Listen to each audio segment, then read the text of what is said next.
The Word of God is alive and powerful, sharper than any two-edged sword, piercing even to the dividing asunder of the soul and spirit, and of the joints and the marrow, and is a critic of the thoughts and intents of the heart.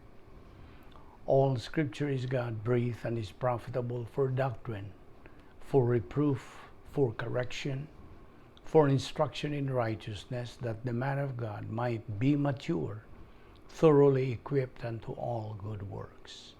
Study to show thyself approved unto God, a workman that needeth not to be ashamed, rightly dividing the word of truth. Colossians 3:16-17. Let the word of Christ dwell in you richly in all wisdom, teaching and admonishing one another in psalms and hymns and spiritual songs, singing with grace in your hearts to the Lord. And whatever you do in word or deed, do all in the name of the Lord Jesus, giving thanks to God the Father through him. Proverbs 8:17. I love those who love me, and those who seek me diligently will find me. 1 Chronicles 16:11-12. Seek the Lord and his strength. Seek his face evermore. Remember his marvelous works which he has done, his wonders and the judgments of his mouth. Before we start our Bible study today, let us examine ourselves, examine our conscience, if we still have sins that we have committed today. These sins, if we do not acknowledge and name to God, confess to God, they become barriers to our study of the Word of God. Therefore, let us use now the principle of 1 John 1:9. If we confess our sins, God is faithful and just to forgive us our sins and to cleanse us from all unrighteousness. But for you, unbeliever, you should use your free will in order to make the most important decision in your life, the decision to believe in Christ as your Lord and Savior. Acts 16:31 says, believe on the Lord Jesus Christ, and thou shalt be saved. Therefore, let us pray.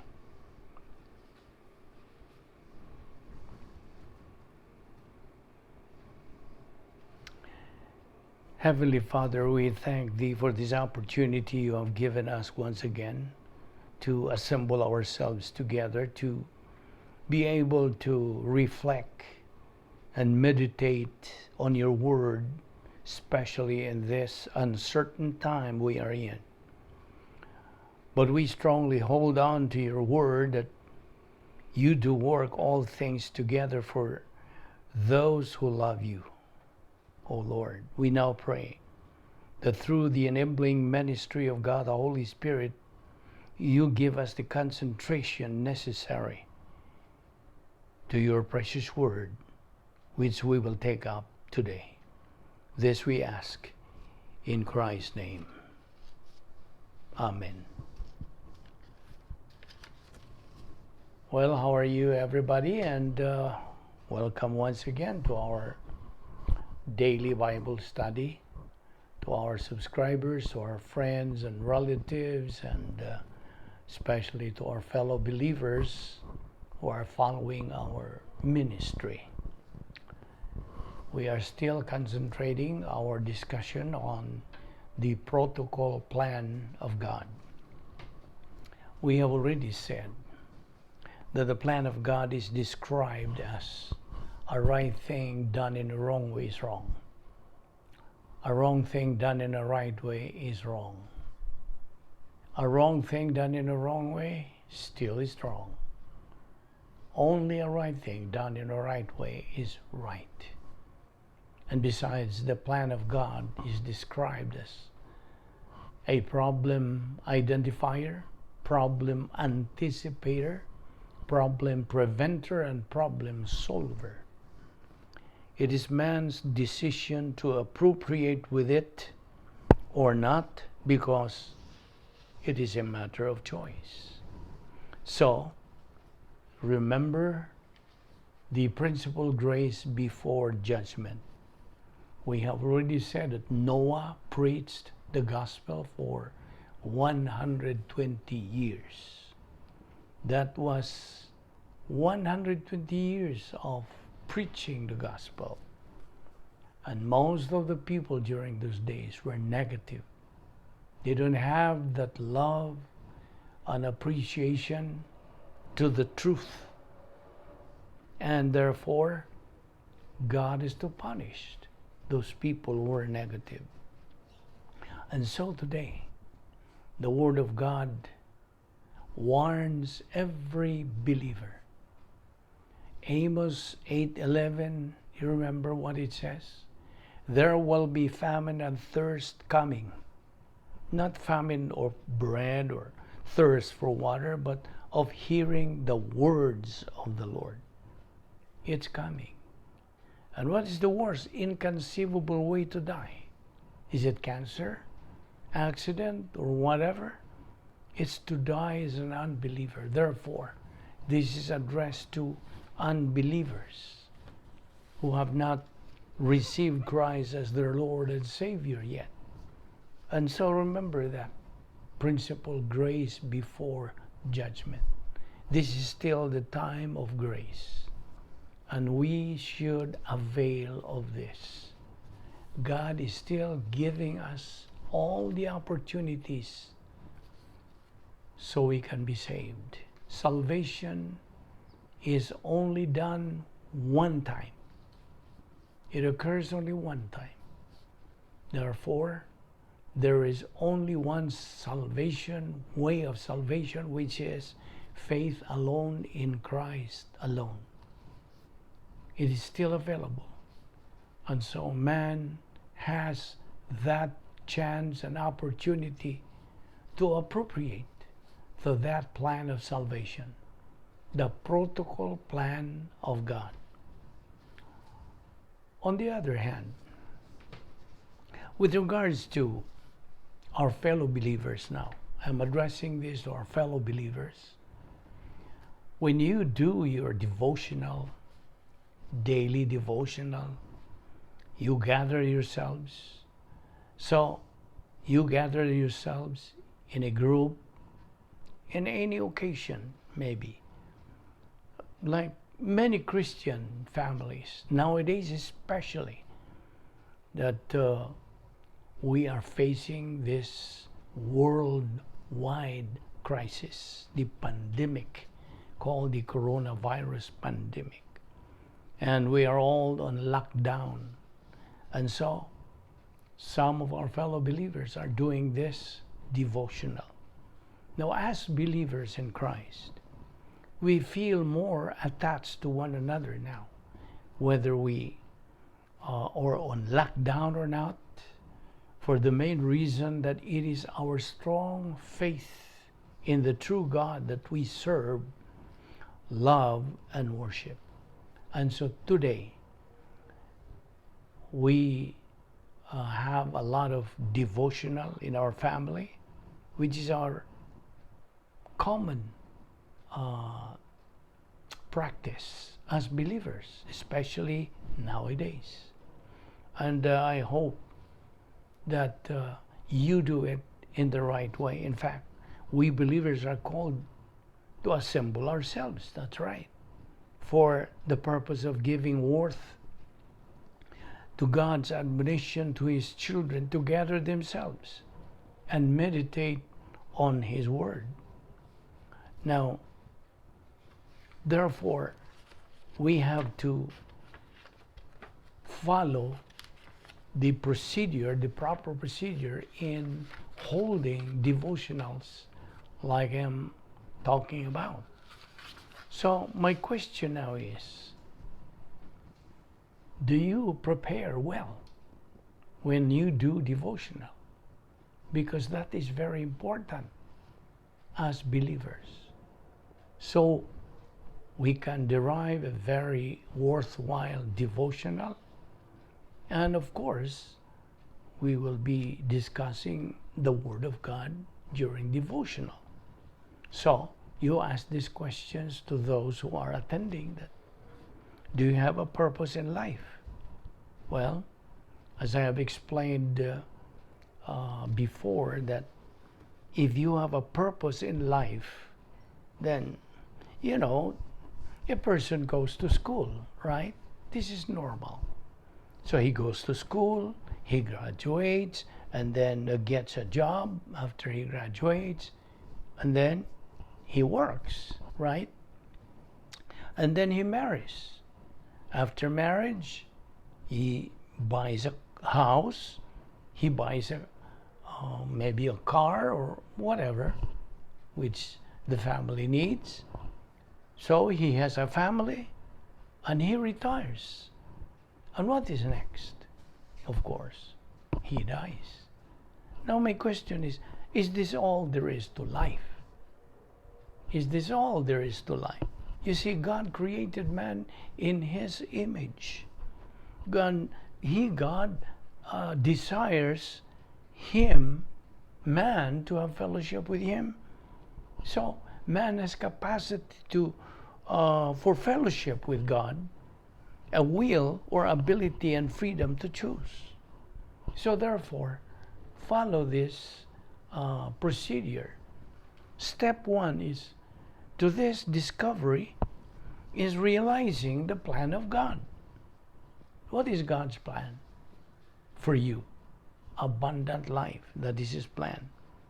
John 3:16, for God so loved the world that He gave His only begotten Son, that whosoever believeth in Him shall not perish but have everlasting life. John 10:10, I have come that they might have life, and that they might have it more abundantly. You remember the three phases of God's plan? Phase 1 is salvation. Phase 2, believer in time. Phase 3, believer in eternity. Now, what do you think about the Bible, which is our textbook? Every time we study God's Word, we must have our textbook. What do you think of the Bible? Can the Bible be trusted? Well, of course, it is the spiritual oxygen for every believer. For the believer to breathe in and breathe out. It is the manna, the food for his soul. Matthew 4:4, Deuteronomy 8:3. It is a lamp unto our feet and a light unto our path. Psalm 119, verse 105. It is our blueprint in life. It is the greatest antidote to the coronavirus. It is alive and powerful, sharper than any two-edged sword. Without Bible doctrine in our life, without the truth, there is going to be confusion, there is misery, there is evil, there is weakness. In short, we become losers in life. So, okay, let's concentrate on this pandemic right now that we are facing as a world, because this is worldwide, global pandemic. Now, why this pandemic? My question. Why? Well, God has a message to man. But let us always remember the principle that Christ controls history. He is the one controlling history. Do not think that God is ignoring this pandemic to go on and that He is out of the picture in this horrible plague. Listen, He is not ignoring. God is not ignoring it. He is not out of the picture in it. He is in it. He's right there. He is right there in the pandemic. God is just tapping His foot, watching and observing believers how they respond or react? How do you respond or react right now? Because this is the number one issue nowadays. The whole world is facing this. God is just tapping his foot now, watching, observing believers, how they respond or react. Those believers who respond to it with divine viewpoint, with the Word of God that is already resident in their soul, will remain calm, will remain peaceful, will remain relaxed. They are not terrified. They are not afraid. They are not paranoid. Just relax. But those who react to it with human viewpoint, you know what's going to happen to them? They will go berserk, frenzied, and crazed. They are panicky. This is the time for application of Bible doctrine that is resident in our soul as believers. This is the time that God is keenly observing, watching, and evaluating the doctrines that we have learned from His Word, whether or it really has remained and we have retained, and now are we recalling now the words that are already resident in our soul? Are we applying them to this challenging and different time of our history? Faith, therefore, is what should be getting stronger in our soul. You remember Romans 10:17, faith cometh by hearing, and hearing by the Word of God. Are we keeping on in our intake of the Word of God? We should take it in on a daily basis, since it is our spiritual oxygen that we breathe in and breathe out for us to be able to live as God's people. So our message then is intended to remind ourselves to grow in grace and in the knowledge of our Lord and Savior Jesus Christ. We always emphasize this, that as believers, this is our life. Studying God's Word on a daily basis. This is the only way. We should sincerely and honestly declare now, as believers, that we are proud and not ashamed to proclaim the gospel of Christ. This is our responsibility. We owe the unbelievers the gospel. We believers can now boldly say, of course, as believers, we can boldly say that heaven is our home. God is our Father. Christ is our Lord and Savior. God, the Holy Spirit, is our guide. And we should be thrilled by the truth that our home is heaven. I am on my way to heaven. All believers are on their way to heaven. This is not arrogance. This is humility, putting ourselves under the authority of God, because we just believe in His Word and we embrace it.